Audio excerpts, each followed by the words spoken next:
While school districts, state agencies, and programs announcing cancellations for tomorrow. And you can see a full list of those closures running at the bottom of your screen. Also in place tonight, parking bans. 12 News reporter Sheena Lusciuto is live in Providence, where those parking bans were being enforced earlier. Sheena?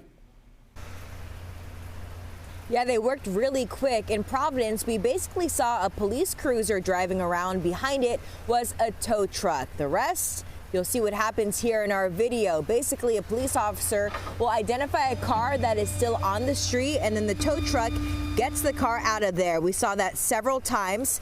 At 6:40 tonight, police made an update saying they towed about 120 cars. Surely that number is much higher now, just based on what we saw here alone. We saw the work starting shortly after the parking ban began today at 3 p.m. One officer was going up and down the street on the east side, handing out tickets to those cars.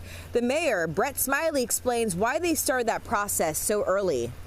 And we need to get those cars off the road before snow operations begin.